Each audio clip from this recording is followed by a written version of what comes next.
평양에서 예루살렘까지 모퉁이돌 선교회가 제공하는 통일의 소리 방송을 들으시겠습니다.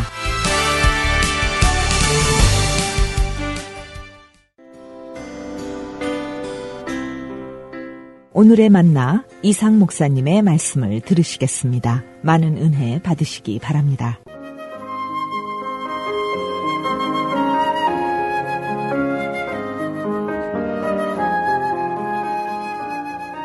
저는 지난 몇 차례에 걸쳐서 그리스도인 제자, 그리스도의 제자, 또 그들의 삶이 어때야 되는지에 대해서 언급해 왔습니다. 오늘은 베드로전서 2장 1절에서 10절까지 말씀을 가지고 먼저 봉독해 드리고 그리고 말씀을 생각해 보려고 합니다. 베드로전서 2장, 그러므로 모든 악독과 모든 괴휼과 외식과 시기와 모든 비방하는 말을 버리고 갓난 아이들같이 순전하고 신령한 젖을 사모하라.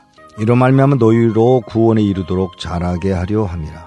너희가 주의 인자하심을 맛하시면 그리하라. 사람에게는 버림바가 되었으나 하나님께는 택하심을 입은 보배로운 산 돌이신 예수에게 나와 너희도 산 돌같이 신령한 집으로 세워지고 예수 그리스도로 말미암아 하나님이 기쁘게 받으실 신령한 제사를 드릴 거룩한 제사장이 될지니라. 성경에 기록하였으되 보라 내가 택한 보배롭고 요긴한 모퉁이 돌을 시온에 두노니 저를 믿는 자는 부끄러움을 당치 아니하리라 하였으니 그러므로 믿는 너희에게는 보배이나 믿지 아니하는 자에게는 건축자들의 버린 그 돌이 모퉁이의 머릿돌이 되고 또한 부딪히는 돌과 거치는 반석이 되었다 하니라. 저희가 이 말씀을 순종치 아니함으로 넘어지나니 이는 저희를 이렇게 정하신 것이라. 오직 너희는 택하신 백성이요 오직 너희는 택하신 족속이요 왕같은 제사장들이요 거룩한 나라요 그의 소유된 백성이니 이는 너희를 어두운 데서 불러내어 그의 기이한 빛에 들어가게 하신 자의 아름다운 덕을 선전하게 하려 하심이라. 너희가 전에는 백성이 아니더니 이제는 하나님의 백성이요 전에는 긍휼을 얻지 못하였더니 이제는 긍휼을 얻은 자니라. 하나님의 뜻대로 하나님의 목적대로 하나님의 택하신 이유를 가지고 우리의 모습은 추하고 더럽고 악하고 본질상 말을 조금 쉽게 말하면 사과나무의 열매가 나쁜 것은 사과나무 자체가 그렇게 나쁜 것이기 때문에 열매가 나빠지는 것입니다. 배나무에서 사과를 딸 수가 없고 사과나무에서 배를 딸 수가 없는 것처럼 우리 인간이 범죄해서 본질상 죄 중에 살았기에 본질상 본래 죄인이었기 때문에 죄를 짓는 것이 오늘 우리들의 모습이었습니다. 내가 죄를 지었기 때문에 죄인이 된 것이 아니라 죄인이었기 때문에 죄를 짓는 것입니다. 이것은 여러분이나 나나 흑인이나 백인이나 또는 어느 누구도 상관이 없습니다. 죄인이었기 때문에 죄를 짓는 것입니다. 그러다가 하나님의 법이 제시가 되고 우리는 죄인인 것을 깨닫게 되고 그 죄인인 것을 안타깝게 회개하는 중에 하나님은 우리를 긍휼히 여기셔서 아들을 십자가에 못 박아 죽여 그의 법입니다. 하나님의 법입니다. 그의 법으로 흠없고 죄 없는 아들을 십자가에 못 박아 죽여 그의 흘리신 보배로운 피로 구원에 이르게 하시는 그 하나님의 놀라운 법을 우리가 가질 수 있게 만들어 놓으시고 우리로 눈을 들어 광야에서 구리로 만든 뱀을 보는 자에게 구원을, 예수 그리스도를 바라보는 자에게 구원을, 그리고 예수 그리스도를 왕으로 받아들이는 자에게 구원을 주신도라는 것이지요. 어렵습니다. 그러나 간단합니다. 내가 죄인이라는 사실을 깨닫는 순간 하나님 앞에 나아가 나의 모습을 고백하고 그리고 하나님 앞에 나아가 신령한 젖을 사모하게 되면 우리는 구원에 이르게 되더라는 것입니다. 그러므로 모든 악독과 모든 괴혈과 외식과 시기와 모든 비방하는 말을 버리고, 왜요? 이대로는 천국에 갈 수가, 아버지 집에 갈 수가, 아버지의 사람으로 제자로서 그리스도인으로 살 수가 없는 모습이기 때문에, 그러므로 모든 악독과 모든 괴혈과 외식과 시기와 모든 비방하는 말을 버리고 오히려 갓난 아이들같이 순전하고 신령한 젖을 사모하라. 이로 말미암아 너희로 구원에 이르도록 자라게 하려 함이라. 너희가 주의 인자하심을 맛보았으면 그리하라. 사람에게는 버림바가 되었으나 하나님께는 택하심을 입은 보배로운 산 돌이신 예수에게 나와 너희도 산 돌같이 신령한 집으로 세워지고 예수 그리스도로 말미암아 하나님이 기쁘게 받으실 신령한 제사를 드릴 거룩한 제사장이 될지니라. 아무나 제사장이 되는 것이 아니었던 그 당시에 베드로는 파격적인 언어를 사용하십니다. 바로 우리가 거룩한 제사장이 될 거라는 것입니다. 직접 하나님 앞에 나아갈 수 있는 자리에 놓여졌다는 말입니다. 과거에는 제사장을 통해서 하나님 앞에 나아갈 수 있었습니다. 그러나 이제는 우리가 직접 하나님 앞에 나아갈 수 있었다. 예수 그리스도가 영원히 단번에 한 번에 제사를 드리셨기 때문에 이제는 우리가 하나님의 자녀되고 자녀되었기 때문에 거룩한 제사장으로 하나님 앞에 바로 나갈 수 있다라고 하는 이야기를 간단하게 이렇게 설명하고 있는 것입니다. 다시요, 2장 1절로 돌아갑니다. 그러므로 모든 악독과 모든 괴혈과 외식과 시기와 모든 비방하는 말을 버리고, 이런 모든 것들이 오늘 우리들의 속에, 영혼 속에 남아있는 죄악된 모습입니다. 악독과 괴혈과 외식과 시기와 비방하는 말로 가득 차 있는 우리들이 이것을 버리고, 그 대신에 그런 악독, 괴혈, 외식, 시기, 비방하는 말을 대신하여 오히려 다른 것으로 갓난 아이와 같이 순전하고 신령한 젖 사모하라. 이로 말미암아 너희로 구원에 확증되는 자리로 자라나게 함이라. 너희가 주의 인자하심을 맛보았으면 그리하라. 바로 예수 그리스도가 나를 위하여 죽으심을 인자하심으로 맛보게 되면 당연히 그 길로 가야만 갔기 때문에 일어나는 것이 아니라 구원받았기 때문에 주의 인자하심을 맛보게 되고, 맛보게 되니까 그 자리를 떠날 수가 없는 그 자리, 사람에게는 버림바 되었지만 하나님 앞에, 하나님께는 택하심을 받은 보배로우신 예수 그리스도께 나아가라. 너희도 그러기 때문에 너희도 산 돌같이 신령한 집으로 세워지고 예수 그리스도로 말미암아 하나님의 기쁘게 받으실 신령한 제사를 드린 거룩한 제사장이 될지니라. 어쩌면 거룩한 제사장이니라 라고 말씀하고 있음을 기억할 필요가 있습니다.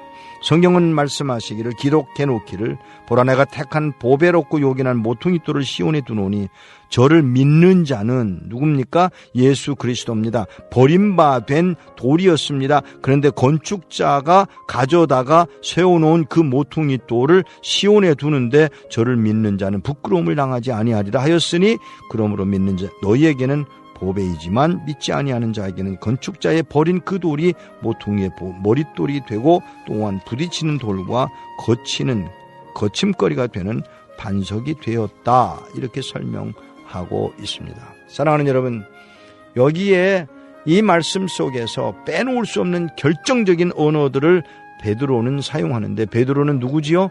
예수님의 12 제자 중에 수제자였던 베드로가 이렇게 말합니다. 저희가 말씀을 순종치 아니함으로 넘어지나니 이는 저희를 이렇게 정하신 것이라. 이렇게 만들어 놓으셨는데 그 중에서 택한 백성들은 또 다른 행동으로 나타나지더라는 것이죠. 그것이 뭐냐면 9절, 너희는 택하신 족속이요, 왕같은 제사장들이요, 거룩한 나라요, 그의 소유된 백성이 있는 너희를 어두운 데서 불러내어 그의 기이한 빛에 들어가게 하신 자의 아름다운 덕을 선전하게 하려 하심이라. 너희가 이전에는 백성이 아니더니 이제는 하나님의 백성이여 전에는 긍휼을 얻지 못하였더니 이제는 긍휼을 얻은 자니라. 누구에게 말씀하고 계신지를 들으셔야 합니다. 예수 그리스도의 이 말씀이 누구에게요? 바로 여러분에게입니다. 아까 지난번에도 말씀을 드렸습니다. 분명히 말씀드렸습니다. 공간을 초월하신 하나님, 시간을 초월하시는 그 하나님이 북녘 땅이나 남한 땅이나 예수 그리스도를 구주로 영접하지 않는 사람에게는 해당되지 않는 말이지만은 하나님의 말씀을 하나님의 말씀으로 받아 예수 그리스도를 산 돌로 인정하여 시온에 있는 그를 믿기만 하면 하나님의 자녀로, 그리고 그 말씀을 받아들인 자를 향해서 지금 베드로는 이렇게 말하고 있는 것입니다. 오직 너희는 택하신 족속이요 왕 같은 제사장들이요 거룩한 나라요. 생각해 보십시오. 지금 먹을 것도 없습니다. 입을 것도 없습니다. 갈 곳도 없습니다. 아니요, 수용소에 잡혀있는 꼴입니다. 언어도 마음대로 할 수가 없습니다. 먹을 것도 없습니다. 질병입니다. 언제 죽임을 당할지 모릅니다. 언제 누군가가 내가 하는 말을 아니 주님이라고 부르는 단어 하나 때문에 고통을 당해야 되는 그런 자리임에도 불구하고 성경은 분명하게 말씀하십니다. 오직 너희는 택하신 족속이요, 어디 여러분을 보아서 어디 나를 보아서 하나님의 택하신 백성이요 왕같은 제사장들이라고 말할 수가 있겠느냐마는 베드로는 이 말을 당당하게 이방인들에게까지 향해서 이 말씀을 전하고 있는 것입니다. 오직 너희는 택하신 백성이요 택하신 족속이요 왕같은 제사장들이라고, 거룩한 나라라고, 소유된 하나님의 소유된 백성이라고, 너희 가운데서 불러내서 그의 기이한 빛에 들어가게 하신 자의 아름다운 덕을 선전하게 하려 하심이라. 놀랍지 않습니까, 사랑하는 여러분?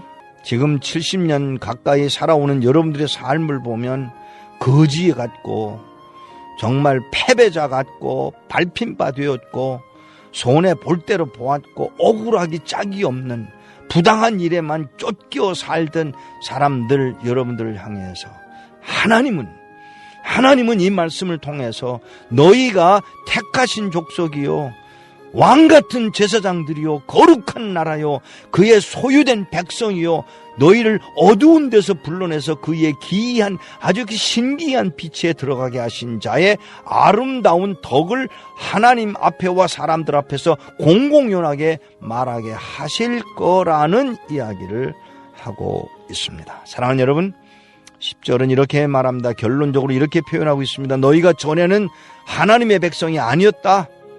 너희가 전에는 하나님의 백성이 아니었다. 그런데 이제는 하나님의 백성이요. 전에는 용서받지 못한 사람들이었다. 긍휼을 입지 못한 사람들이었다. 그런데 이제는 긍휼을 입은 자라고 말하고 있다고 하는 사실입니다.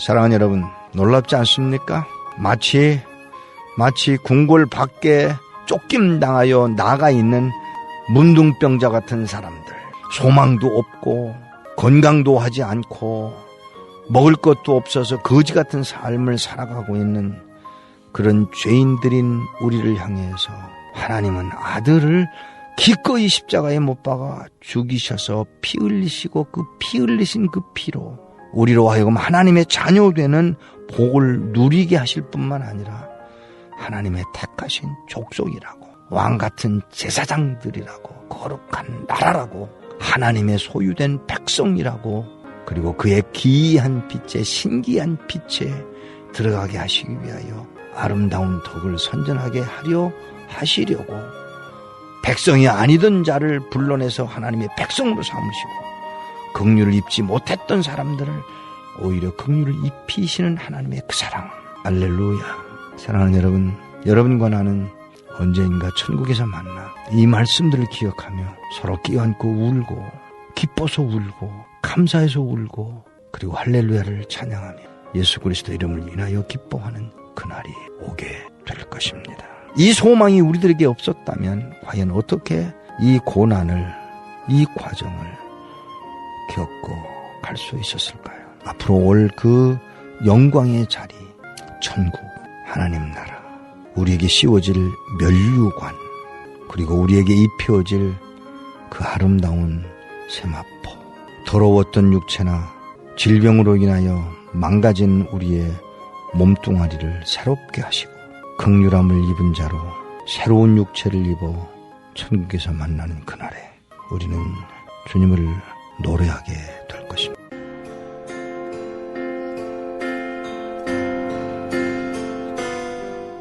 오늘의 만나, 지금까지 이상 목사님의 말씀이었습니다.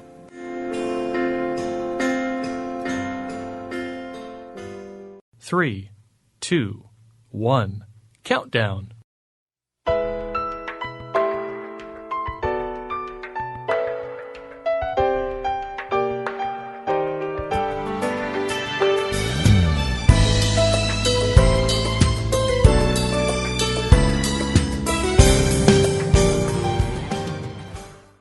그날을 준비하는 사람들, 지난주에 이어서 말틴 박 목사님의 성경 배달 사역 이야기 두 번째 시간입니다.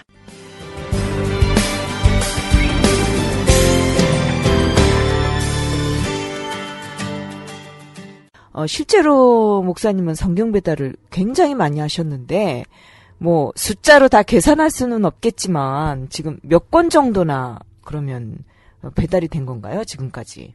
보안상 제가 좀 약하고, 아무튼 어쨌든 성경은 2008년도 같은 경우에는 북한 안에 보낸 성경이 약 10만 권 됩니다. 그 당시에 보위부에서 나온 통계가 8만 권이 밀반입되었을 것으로 추정한다는 이야기를 들은 적이 있습니다.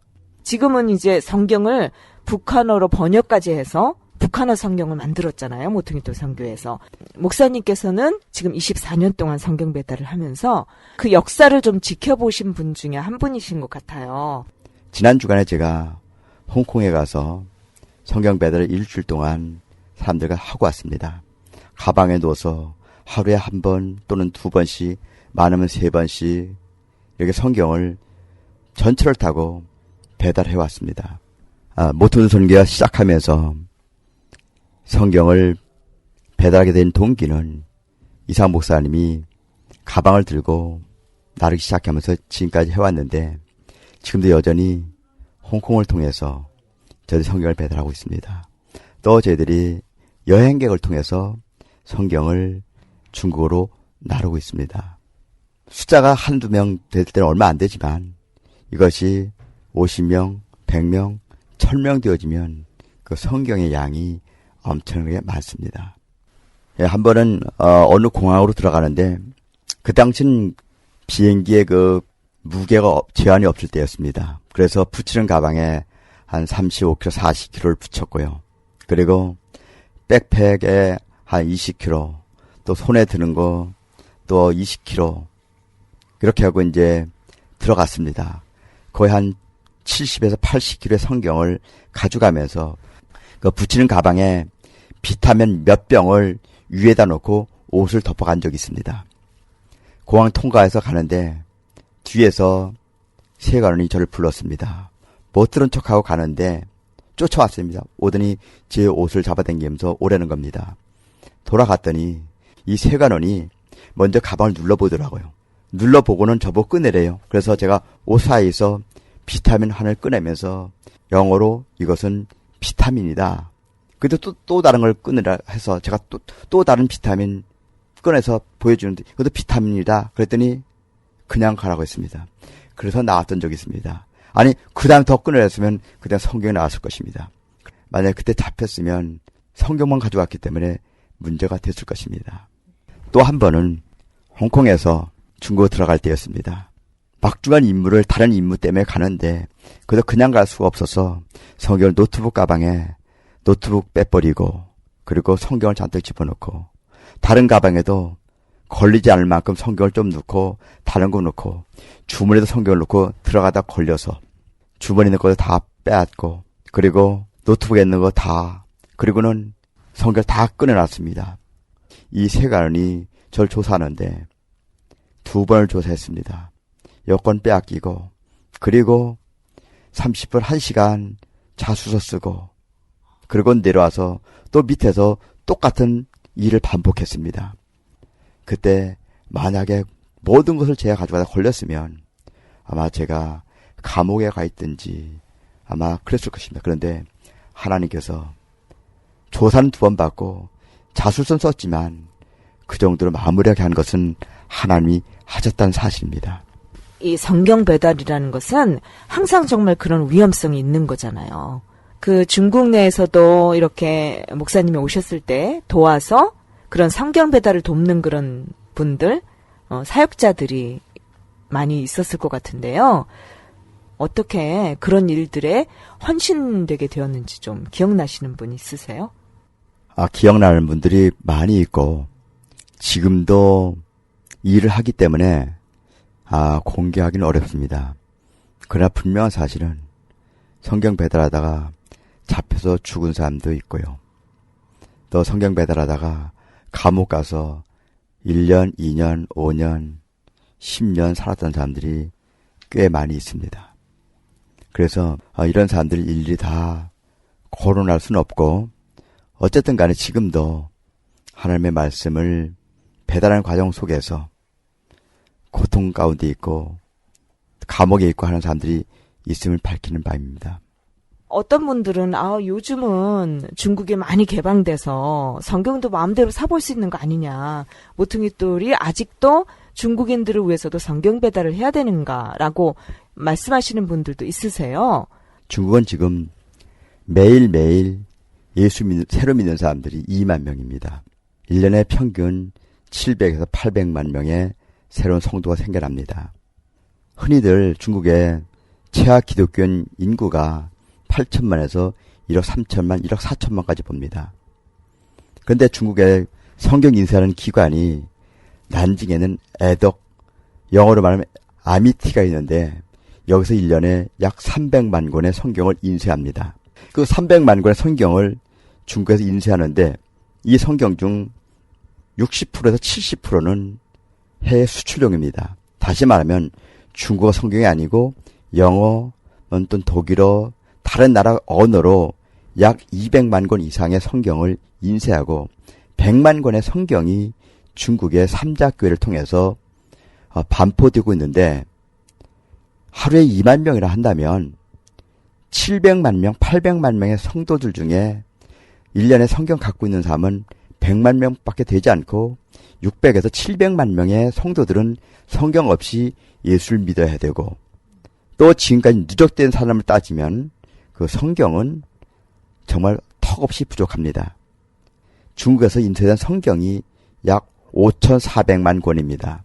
5,400만 권 중에서 적어도 2,000에서 3,000만 권 이상이 수출되었고 중국에 남은 거는 1,000만 권 안팎인데 그렇다고 한다면 중국에 1억 명 이상의 성도들이 성경이 없다는 결론이 나옵니다.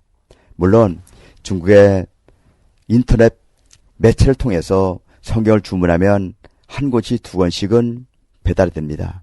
그러나 모든 사람들이 인터넷 쓰는 것이 아니고 그리고 10권, 20권, 100권의 성경을 인터넷으로 구입할 수가 없다는 것이 문제입니다. 물론 외국인이 많이 들어가는 대도시, 북경, 상해 이런 대도시 같은 경우에는 성경을 저희들이 구할 수도 있고 또 성경이 있습니다. 그러나 북경 시내 안에서도 50km, 70km 외곽에는 북경시에도 성경이 이렇게 많지 않습니다. 시골에 있는 예수 믿는 사람들 성경이 이렇게 많지 않습니다. 성경이 지금도 필요합니다. 그래서 오해를 받고 여전히 위험성 가운데서도 성경을 배달하고 있는 것입니다. 이 성경 배달을 하면서 그 성경을 받아본 사람들이 변화되는 것은 말할 것도 없고 그런 그 하나님의 일에 이 성경을 배달하는 거룩한 일에 참여한 사람들도 역시 변화되는 것을 많이 보셨을 것 같아요. 어린아이로부터 정말 중직자에 이르기까지 좀 목사님이 보신 것을 좀 나눠주세요.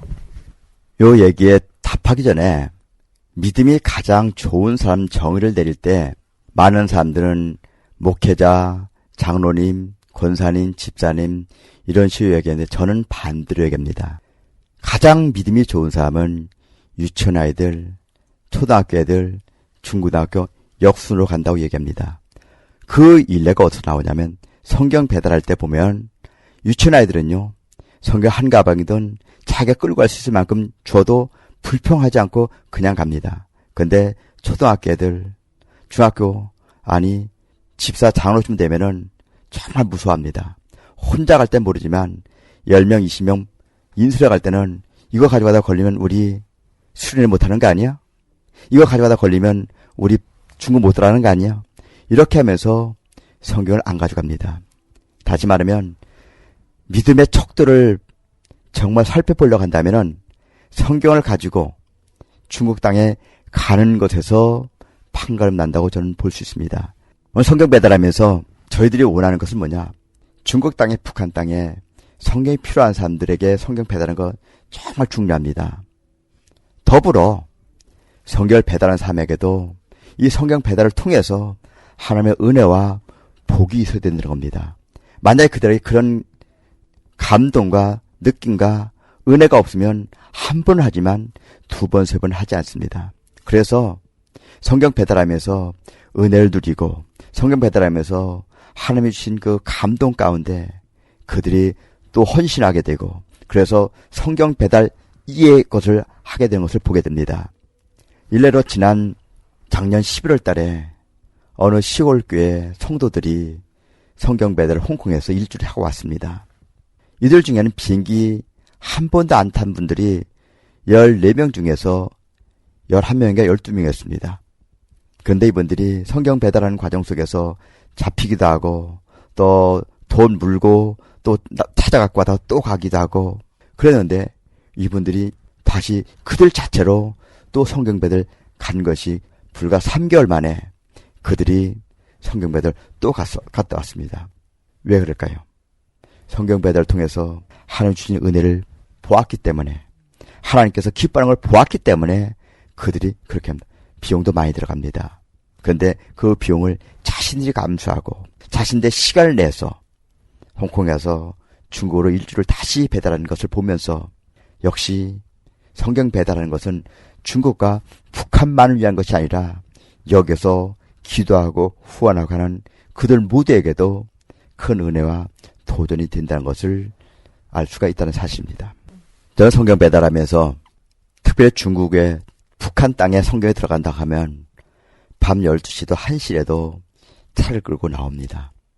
이 성경 배달하는 것 때문에 하나님께서 한국 땅에 복을 주시지 않을까 그런 기대 가운데 오늘도 하고 있습니다. 그래서 한 일례로 호주에서 여러분들이 한 팀이 북한으로 들어가는데 서울에서 잠깐 머물렀다가 비행기 바꿔 타고 중국을 통해서 북한을 간다는 겁니다. 거기에 성경이 필요하답니다. 거기에 필요한 물건이 필요하답니다. 그런데 그 전날 공항에 나갔습니다. 못 만났어요. 못 만나서 돌아왔습니다. 그리고 새벽에 잠을 자고 있는데 주일날 아침에 7시에 전화가 왔습니다. 전화가 왔더니 비행기 연착돼서 어제 못 왔고 오늘 아침에 왔는데 이제 비행기 바꿔 타고 중국으로 가야 되는데 시간이 3시간 남았습니다. 근데 와줄 수 있습니까? 그 순간에 늦잠 자다가 부랴부랴 일어나서 세수하고 그리고는 성남에서 인천공항까지 거의 90km인데 그걸 1시간 내에 제가 달려가서 성경을 전달해주고 온 적이 있습니다. 왜? 오늘도 하나님은 하나님의 백성을 위해서 저와 여러분들 동원하십니다. 성도들의 기도가 저와 여러분들을 통해서 응답되는 그 통로가 되어줄 수 있다고 한다면 얼마나 기쁠까요?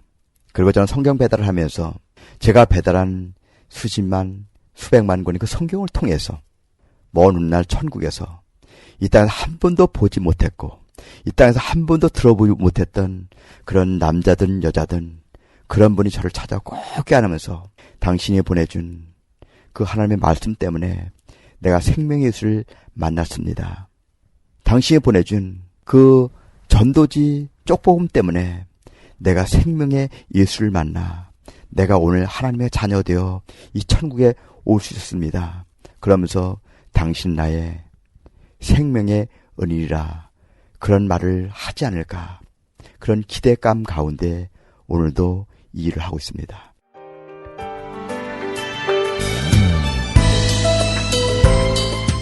그날을 준비하는 사람들 마틴 박 목사님의 성경 배달 사역 이야기 2번째 시간 마지막 편을 들으셨습니다. 성경 배달 사역에 참여하기를 원하시면 714-484-0042, 714-484-0042번으로 연락해 주시기 바랍니다. 지금 여러분께서는 통일의 소리를 듣고 계십니다.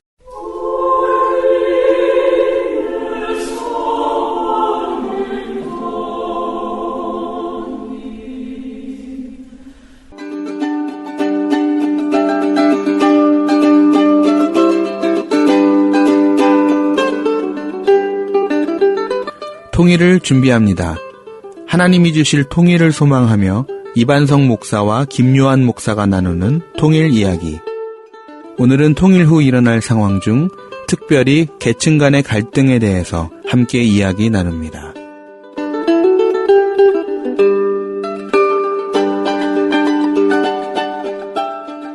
안녕하십니까. 통일을 준비합니다의 이반석 김요한 목사입니다.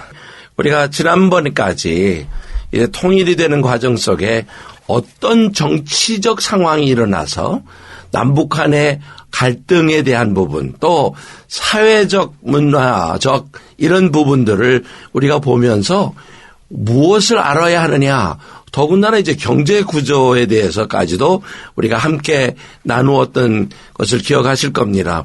우리가 이렇게 상황을 파악을 하면서 계속 알고자 하는 것이 뭐냐면 북한을 배우고 통일에 대한 준비를 마음적으로도 하고 실질적으로 우리 상황을 준비함으로 통일이 되었을 때 당황하거나 방황하거나 어려워하는 그것이 아니라 잘 감당하기를 원하는 그런 마음에서 이러한 우리가 시간들을 가졌습니다.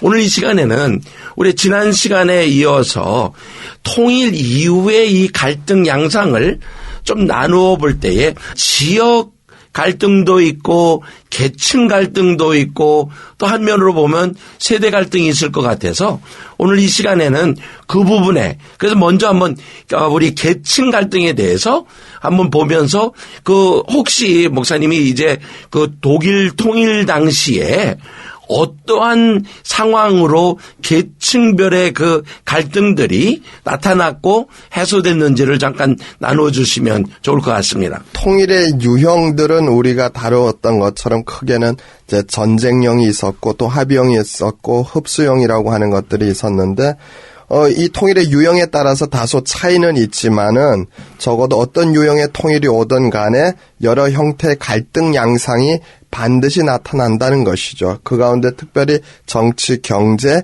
사회, 문화 전반에 걸쳐서 각 계층이나 또 혹은 정치 집단에서 차등적인 이런 파급 효과들이 일어나는 것은 분명히 사실이고 특별히 우리에게 그런 준비를 해갈 수 있도록 그런 또 갈등 양상들이 일어날 수 있는 그런 여러 가지 그런 모델들을 역사 속에서 제시를 했던 좋은 통일의 유형들이 이제 서독과 동독의 통일이었죠. 그러니까 우리하고 비슷한 그런 두 체제, 사회주의와 자본주의라고 하는 두 진영, 동독과 서독이 통일이 되면서 일어났던 그 차등적인 그 통일에서의 여러 가지 갈등 양상들이 적어도 우리에게는 한반도에도 이런 비슷한 유형의 갈등 양상이 일어날 것이다. 그렇게 예측할 수 있는 그런 좋은 소스를 제공을 해줍니다. 근데 통일 방식과 관련해서 우리가 서독과 동독의 상황들을 살펴보면 계층별로 다른 입장들이 나타났던 것들을 보게 되죠. 그러니까 서독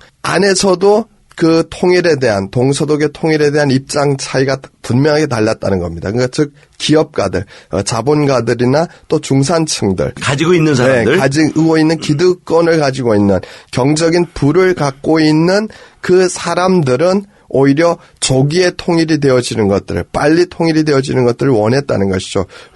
왜냐하면 저임금의 노동력을 확보할 수가 있었고 독일 시장을 확대할 수 있는 동독 시장으로의 진출이 가능해지고 또 그리고 분명하게 그들이 갖고 있는 또 여러 가지 자본력을 가지고 결국 자기들의 그 기업의 사이즈를 확대시켜가는 데 있어서도 영역을 확장시켜가는 데 있어서도 동독이 좋은 그런 여러 가지 경제적인 여건들을 분명히 제공을 했기 때문에 그런 부분에서 조기 통일을 자본가들이나 또 기업가들이나 중산층은 원했지만 반대로 또 그 중산층이 아닌 밑에 있는 일반 평민들은 조기 통일로 인해서 오게 되는 어떤 실업이라든가 또 인플레이션이라든가 이런 부분들에서 또 물가 상승이라든가 또 주택 가격 인상이나 이런 부분들에서 오게 되는 염려 때문에 또 그리고 저임금의 노동력이 동독에서 서독으로 밀려왔을 때 일자리를 잃어버리게 되는 이런 어려움들 때문에 오히려 가지지 못한 사람들은 점진적인 통일을 원하는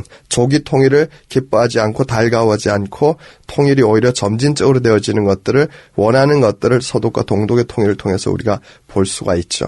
우리 남한에서의 상황을 보면 사실 아직 우리가 정말 예측할 수가 없지 않습니까? 네. 근데 예측할 수 있는 것은 조금 전에 얘기한 것처럼 기업가들이라든지 어떤 투자할 수 있는 사람들이 원하는 것은 네. 북쪽에서 넘어오는 사람들의 노동력이라든지 또 그쪽에 있는 자원이라든지 네. 또 새로운 시장이 개척이 된다든지 이런 부분이 열리지 않습니까? 네. 이것에 이렇게 열려갈 때에 과연 또 어떤 그 갈등이 일어날 거라고 예측합니까? 그러니까 이 서독과 동독에서 이렇게 자본가나 중산계층의 통일에 대해서 반응한 것과 또 그리고 일반 노동계층 그 일반 평민들이 또 통일에 대해서 반응하는 것들의 온도차가 분명히 있었던 것들을 우리가 보면서 남한 안에서 그러니까 통일이 일어났을 때 북한 안에서만 어떤 우리가 처음에 통일 이후에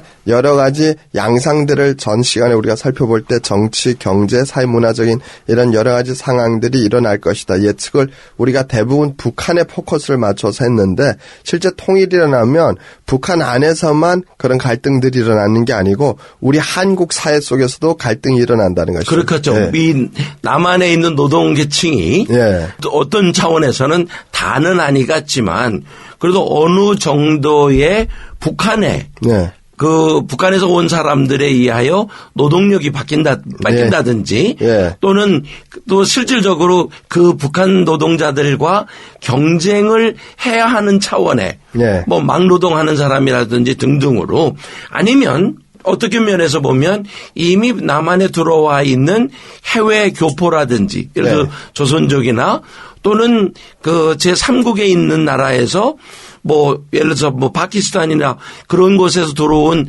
노동계에 있는 사람들은 대단히 그 갈등을 느끼겠죠.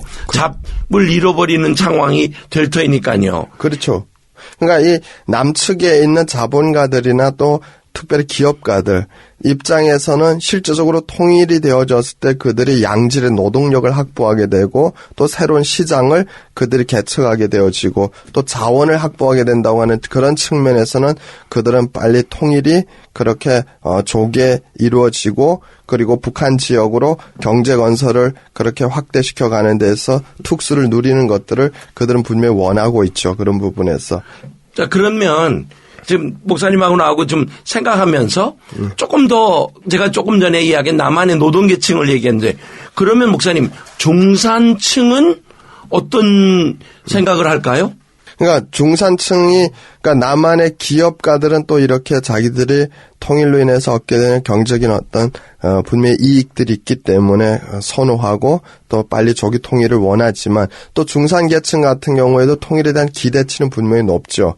그들이 그런데 문제가 무엇이냐면 서독이 통일이 되어졌을 때 서독과 동독이 통일됐을 때 실제적인 통일에 필요한 그 재정이죠. 자원 확보죠. 그러니까 통일에 필요한 그 재원을 확보하는 데 있어서 가장 많은 비용을 지불했던 것이 기업가들보다는 사실은 중산계층이었다는 그렇죠. 거죠. 그 사람들의 월급이나 또 그리고 그들이 갖고 있는 보험금이나 이런 부분에 또 그런 세금들이 더 부과가 되어져서 통일세가 부과가 되어져서 실제적으로 통일에서 가장 많은 부분의 재원 확보에 있어서 중요한 계층이 중산계층이었다는 거죠. 기업가들은 자기들의 기업의 확대를 위해서 투자를 했었지 실질적으로 경제적인 얻는 이익대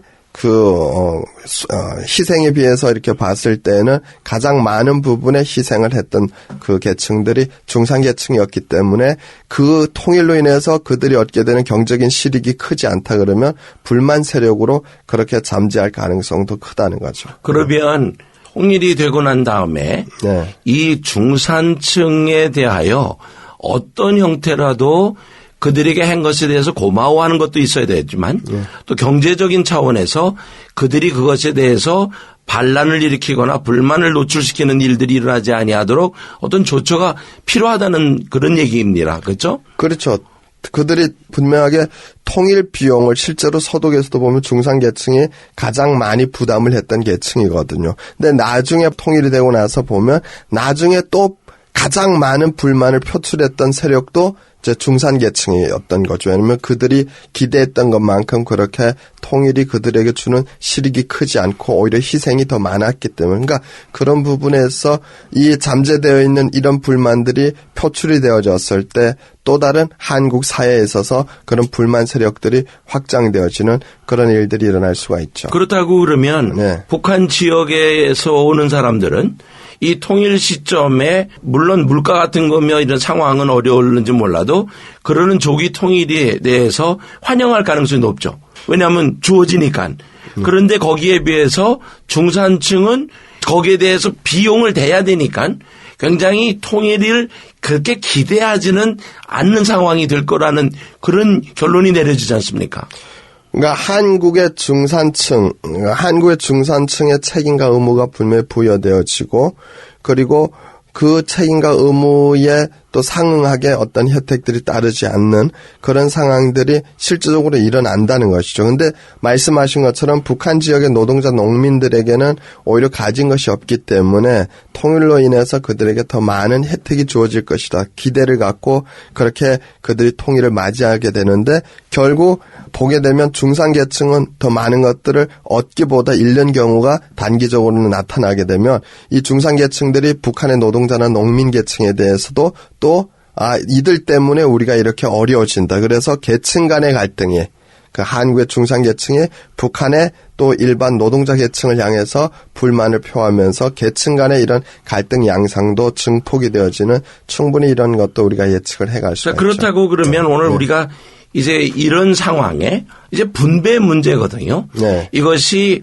있는 자가 없는 자를 공급을 하고 네. 또 그들이 당하고 있는 그 고통을 당하고 있는 자들을 도와주는 차원에서 감당할 수 있다고 그러면 오직 그리스도의 사랑밖에는 이게 불가능하다는 얘기이지 않습니까? 네. 그런 차원에서 볼 때에 앞으로 이 통일이 되어졌을 때 우리가 신경을 써야 하는 것이 어떻게 보면 이 노동자나 농민들만이 아니라 네.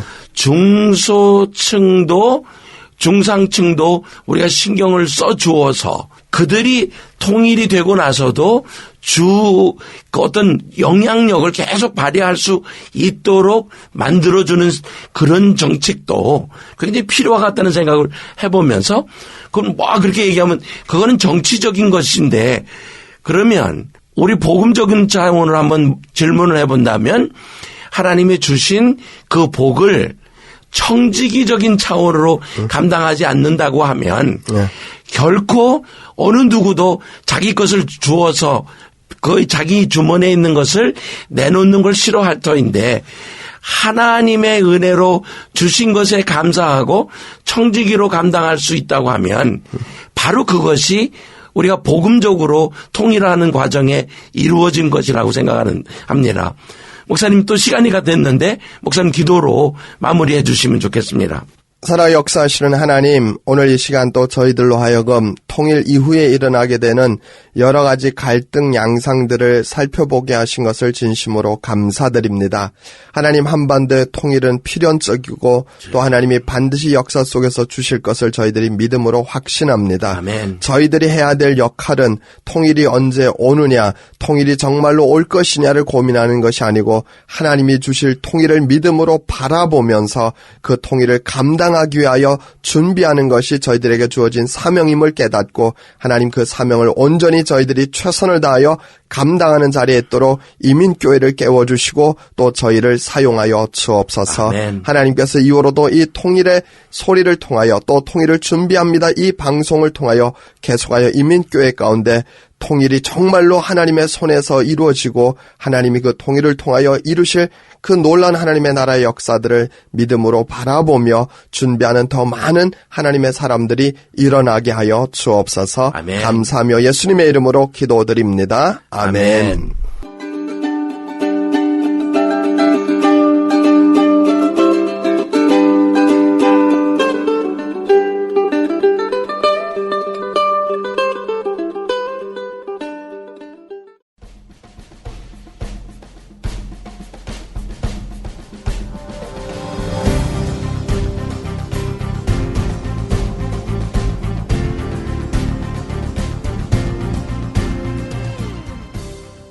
붉은 예수쟁이.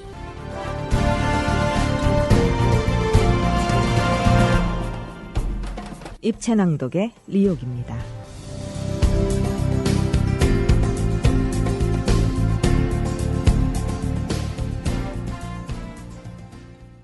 이 글은 모퉁이돌 선교회의 설립자이신 이삭 목사님의 이야기입니다.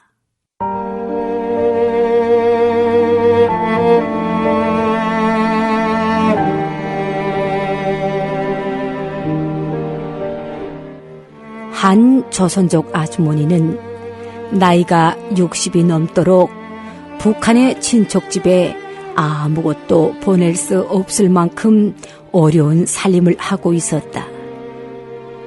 게다가 중국에도 문화대 혁명이 끝나면서 너나 할 것 없이 모두가 어려운 생활난을 겪고 있는 실종이었다.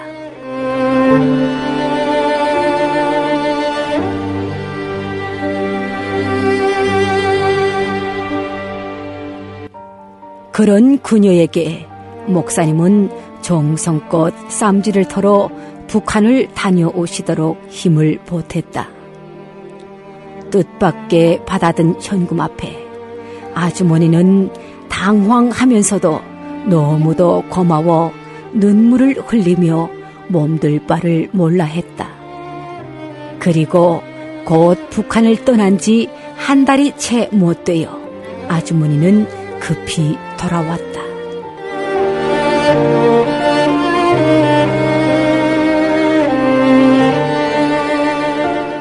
가서 내래 몇몇 친척들을 만났는데 참 진짜로 보기래 딱하고 너무 형편없어서리 뭘 좀 가져간 것들 몽땅 나누어주고 왔시오.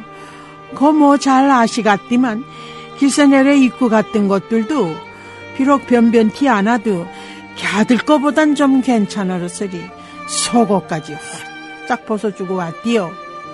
다녀온 이야기를 하는 동안 어두운 아주머니의 얼굴 속에서 무거운 마음을 엿볼 수 있었다. 글쎄 뭐 나야 거기 더 오래 있고 싶디만 어떻게 더 있가시오. 거저 먹을 거이 없어서 헐헐들 하는데 내래 떡하니 버티고 고래 양식을 축내서 대가시오. 길에서 내래 도저히 그냥 있을 수 없어서리 막 서둘러 왔시오.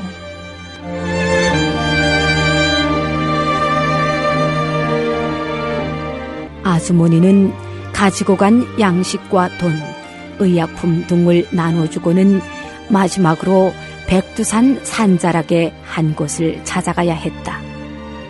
그것에 또 다른 친척 하나가 있었기 때문이다. 그 친척이 예수를 믿는지 아닌지 여부를 몰라 망설이던 아주머니는 토요일 저녁에 그 집에 머물며 눈치만 보고 있었다. 다음날 아침이 되어 간단한 식사를 하고 있는데 뜻밖의 친척되는 여인의 입에서 놀라운 말 한마디가 튀어나왔다. 오늘은 주일인데.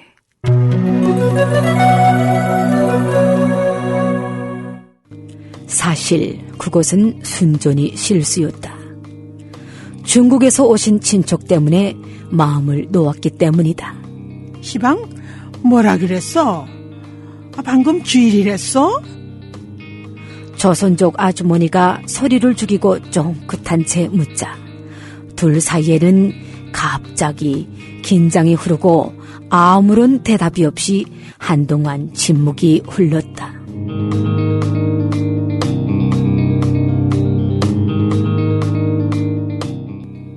북한 쪽 친척 아주머니는 곧 들킨 것을 후회하고 있었던 것이다.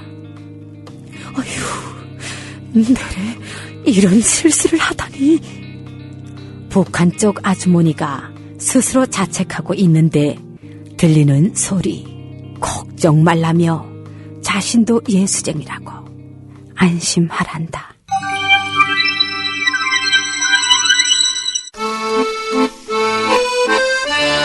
몇 마디 말은 없었지만 서로의 신원이 확인되는 순간 두 여인은 서로 얼싸안고 기뻐했다. 그리고 함께 예배를 드리러 가기로 했다. 긴데 거기가 어디매가? 좀 걸으면 된다기에 가벼운 마음으로 종종 걸음을 시작했는데 생각보다 훨씬 거리가 있었다. 산자락을 지나 부지런히 걸음을 타고 치는데 산새들도 그 마음을 알았는지 지절거리며 즐거워한다.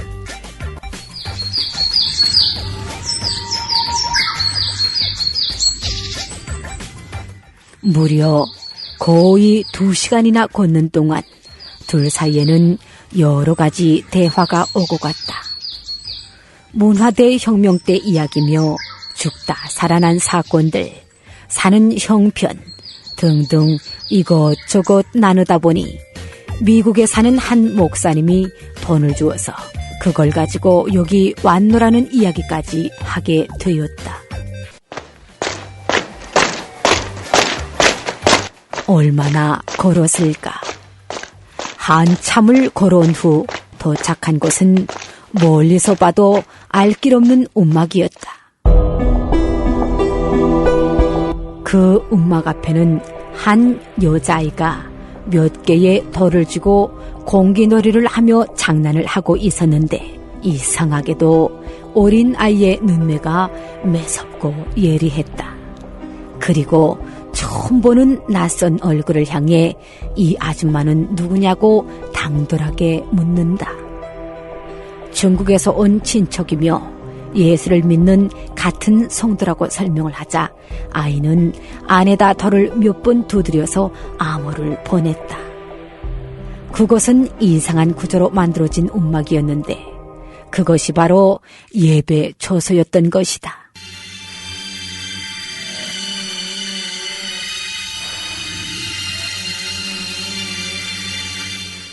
가보니 그곳에는 17명의 성도들이 모여 예배를 드리고 있었다. 그리고 소리 낼 수 없는 찬송가가 속삭이듯이 불려졌다.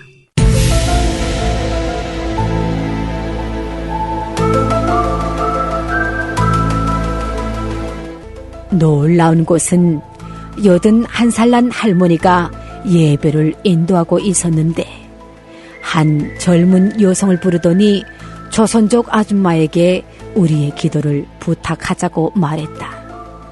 그러더니 종이에 일일이 줄을 그어 이름과 나이를 써서 조선족 아줌마에게 넘겨주는 것이었다.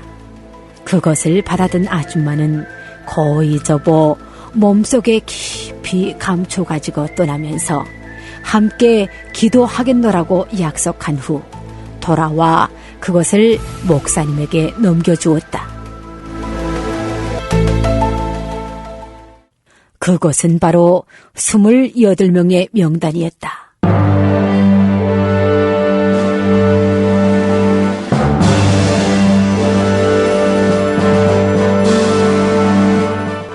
북한 쪽 백두산 기슭에 살면서 믿음을 지켜가는 성도들의 첫 명단이었다. 그것을 받아든 목사님의 눈앞에는 그 여인들의 모임 속에서 찬양받으시는 우리 주님의 모습이 상상되었다.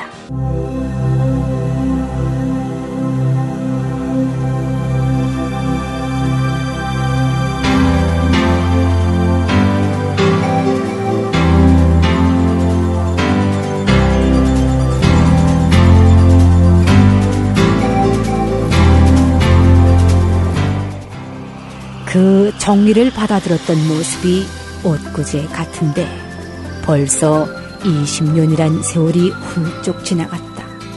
지금은 그 여인들이 어디에 있는지 확인할 방법이 없다.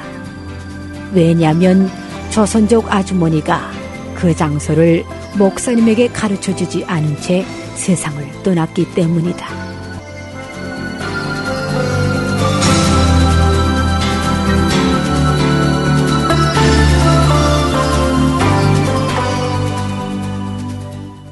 하지만 그 후에도 지금까지 북한 성도들을 위한 기도가 끊이지 않고 오래오래 계속되고 있다. 지금은 더 많은 이들의 이름을 부르며 기도할 수 있게 되었다.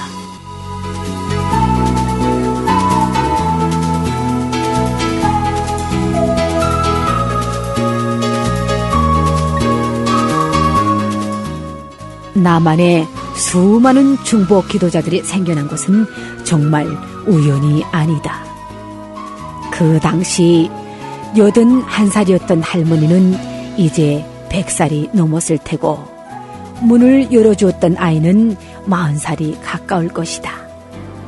그들은 우리들에게 어떻게 자신들이 믿음을 지켰는지 말해주지 않았다.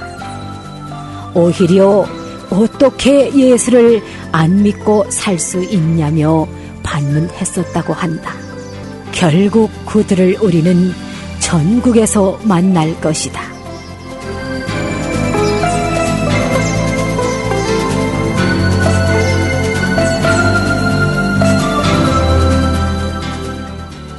목사님은 양강도 자강도에서 믿음을 지킨 여인들의 명단을 공개할 수 없었다. 지금도 그들이 그곳에 살아계시기 때문이다.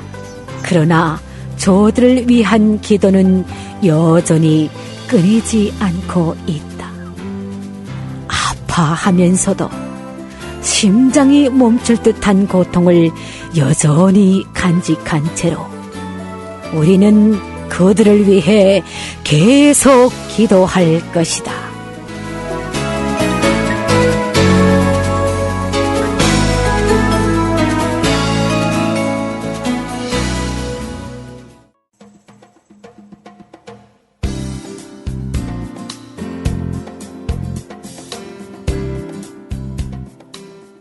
지금까지 여러분께서는 입체낭독 붉은 예수쟁이를 들으셨습니다.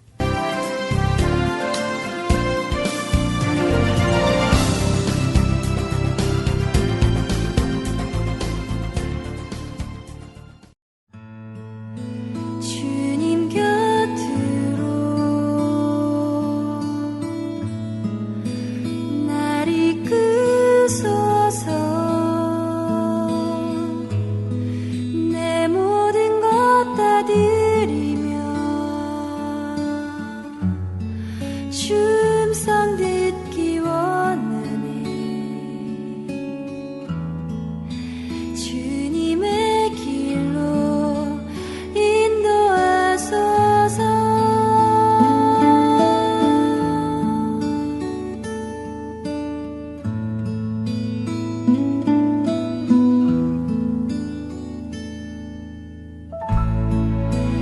나의 참 소망 그 무엇과도 바꿀 수 없는 주사랑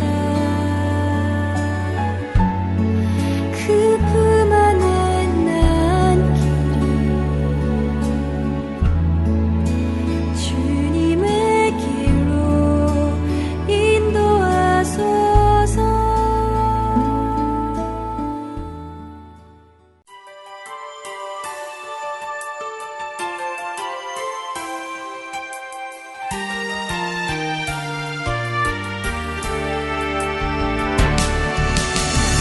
지금까지 여러분께서는 모퉁이돌 선교회가 제공하는 통일의 소리 방송을 들으셨습니다. 오늘 들으신 방송을 다시 듣기 원하시거나 통일의 소리 방송과 소통하길 원하시면 okcnradio.org를 방문하시거나 애나하임 캘리포니아 오피스 전화번호 지역번호 714-484-0042 714-484-0042번으로 연락해 주십시오. 청취해 주셔서 고맙습니다.